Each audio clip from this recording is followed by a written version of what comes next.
Dear organizers, speakers and other guests, thank you very much to participate at our second panel session. As we see, the issue of basic income is becoming more and more interesting and relevant topic within contemporary societies. Basic income, it's not just a theoretical idea anymore.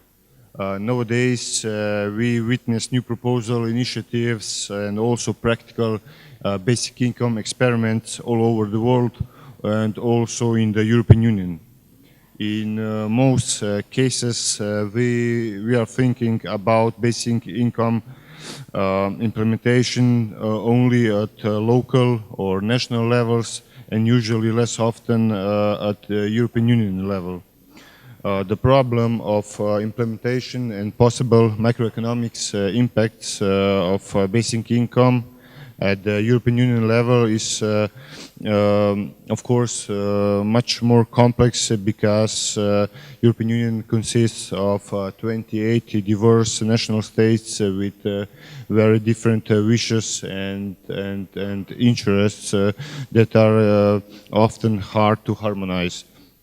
We also have to take into account that possible successful initiatives for universal basic income in the European Union probably require appropriate changes, not only of European Union treaties, but also of national legislations. Regardless of our view, we must be aware that only an actual implementation of basic income can show its actual impacts.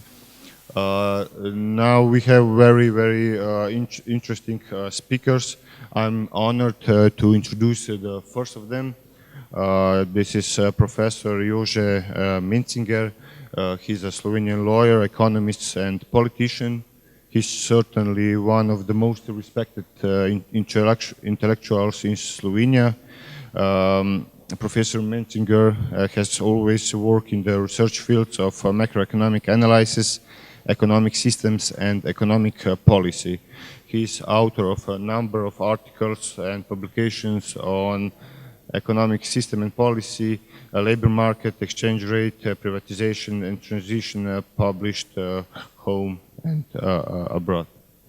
Thank you very much for a long introduction.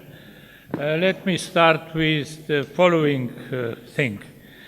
I am very practically oriented man. Whenever I see a problem, I usually go to data and numbers, and then I start with numbers and finish with conclusions coming out of numbers.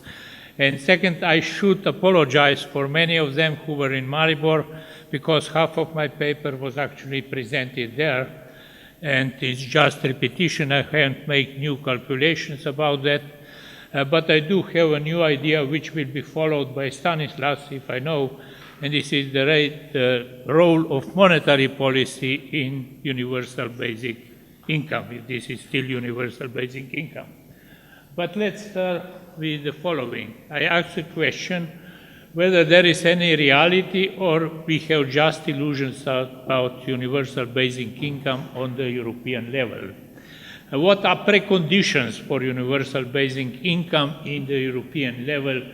It means that we should unify some taxes, and this, in this case, usually the value-added tax.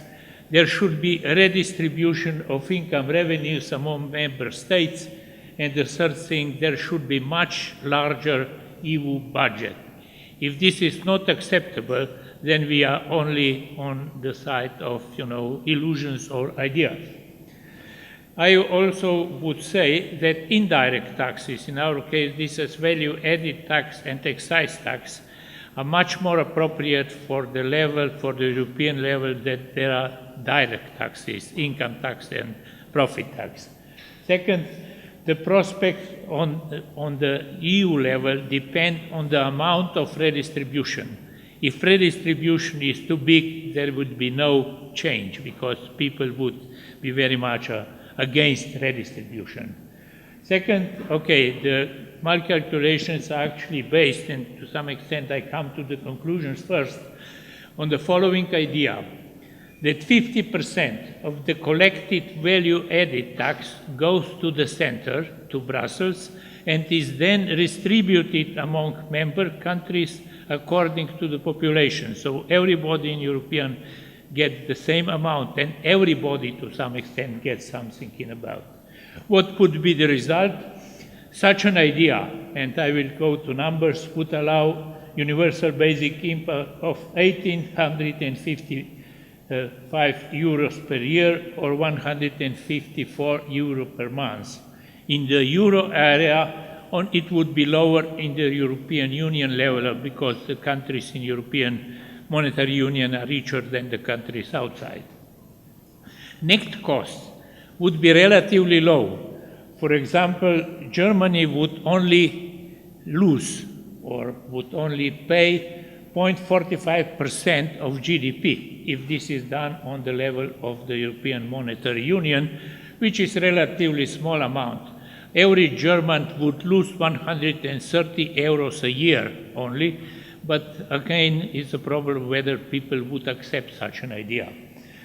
And then, I go to the new field, and here I will share probably with Stanislas, what are those possibilities? If we cannot do that on the fiscal level, whether there is some possibility on the monetary level.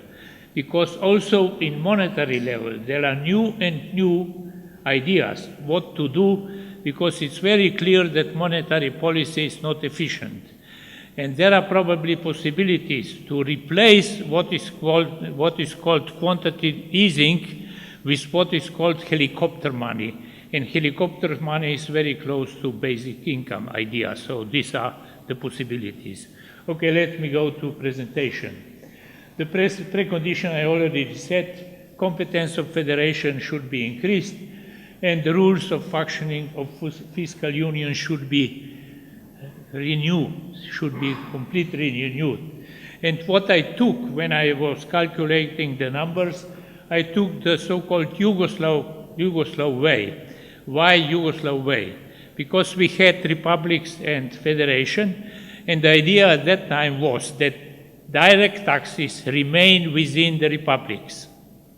Only the custom duties go directly to the federal budget, while sales taxes, which were at that time what is now value-added tax, were divided 50-50 between the republic and the federation. And it was very clear, that federation was responsible for some things and republics were responsible for other things. But there was no intervention of the federation in determination of income taxes, which were not very much known, but also on social contributions. This was all done on the Republican level, and this should be left to the states within the European Union. Okay, so this is as far as revenue is concerned. On the other hand, expenditure. If we want to have equality among people, so the basic income should be distributed equally to all citizens of European Union. Otherwise, we could form universal basic income on the country level, but not on the European level. Because who is rich in India is probably a poor person in Switzerland, and so on. So we do have these enormous differences, and therefore it would be probably easier in the monetary union because people are more equal than in the whole European Union. Okay, if we go to the numbers. Okay, in European Union, okay, I will go only to monetary union. Indirect taxes amount to 1,216 billion per year. If 60% goes to the federal budget, 608 billion euros would go, and share of family population, of course, is 100%, and there would be receipt from the central budget would be again 608 billion euros. Let's take, for example, Germany. Indirect taxes in Germany amount to 326 billion euros. Then 50% of that would go to the monetary union. Population of Germany in European population is 25%. So Germany would get 152 billion euros back, because this will be distribution by the population. The difference is approximately 10 or 11 billion euros, which means that every German would pay 130 euros per year, or this amounts to 0.45% of GDP. So this would be the loss by Germany. The rich country would lose, the poor country would gain. Whether this is acceptable or not, I put some countries which would have negative effects. Of course, the negative effect for Luxembourg will be far the highest. And then you have the countries which would gain from such kind of redistribution of value-added tax in European Union. Okay, this is just for European 27, and this is now also what would be the differences if this is done in European Union or if this is done in European Monetary Union. But let's keep this thing. Okay, what would be net transfers in the European Union? Net transfers are actually because somebody is paying more than is getting out. So this would be net transfers. And the countries that would pay more above the line, the countries would get more below the line.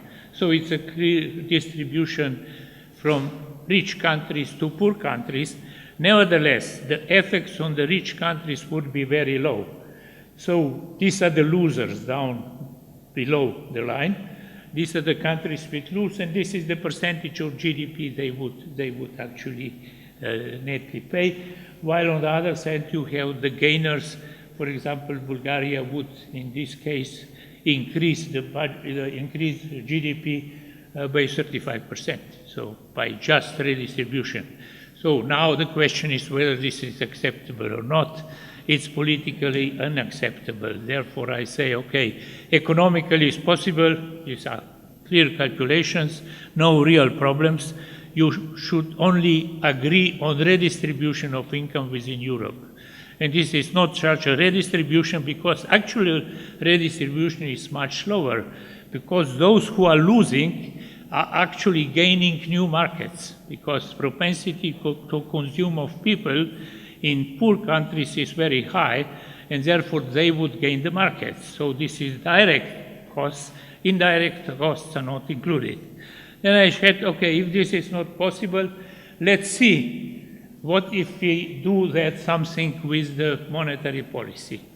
It's very clear that monetary policy is complete failure now. Why?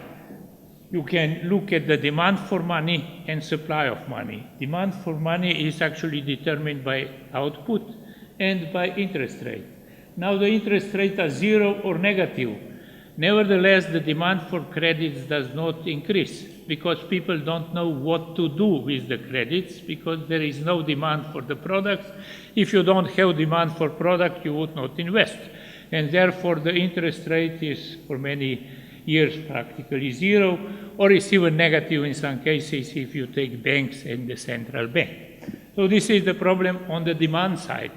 But there is also a problem of the supply side. Usually when we are talking about the supply side of the central bank of money, usually we compare money with so-called base money. Base money is the money which is created by the central bank. Money is what is the money in circulation, and out of this money, so this is the increase by banks, go to credits and so on. So I was looking what was actually happening in the between 2008 and 2016 within monetary policy. So-called multiplier, which actually takes the base money to money, was actually decreasing from 4 to 1.8. So therefore, less and more base money was needed to create money. At the same time, the so-called financial deepening, which means that all assets, financial assets, are included compared to amount of money, was also decreasing from 2.4 and 4. Why was it decreasing? For two reasons.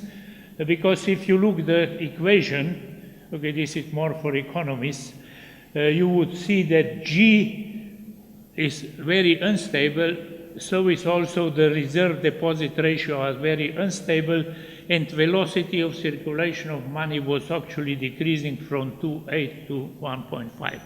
We could say that monetary policy broke down. The mechanism which we count on does not work anymore, and this is to some extent the problem. Okay, now let's see whether there is an alternative in monetary policy for the universal basic income. You know what is called quantitative easing.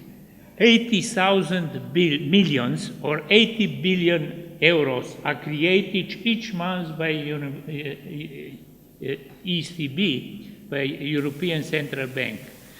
But this does not help. It does not increase the amount of credit. It does not increase the amount of economic activity. All this money remains in the financial sector and is then sent back to the central bank and so on. And this is going for years. So-called quantitative easing does not help, actually does not affect economic activity. And therefore we said, okay, let's say that instead of quantitative easing, we use what is called helicopter money. This means that the money, base money, goes directly to the people or directly to the budget. So it means that 80,000 million euros created each month would go to the population. Everybody would get 245 euros per month. So, but of course, the central bankers, I presented them the idea. They said, okay, this guy is crazy. Nevertheless, 10 years ago, talking about helicopter money was a crazy thing. Talking about universal basic income was a crazy thing. And even talking about quantitative easing was a crazy thing. Then I was looking what people would do with this additional amount of money. This is important. For economists, it's important that people consume this amount that they increase consumption. There were two surveys. 54% of people were very much supporting the idea, but 52% would save the money, 26% would spend the money, and 50% would pay the debt. So the two figures are okay. Saving money is not very useful because it does not increase economic activity. But there was another survey done in 4 countries, and in these 4 countries, 52% of people who would get this money, this again was talking about 300 euros per month, 20% would save, 11% would pay debt, 9% would invest, which is suspicious a little bit. They would buying some bonds and funds and so on, and shares. But what is important for basic income, only 6% of people would work less if they got 300 euros per month. So this is one possibility. I, of course, was actually looking for another possibility because this would be a helicopter drop. It would not go forever.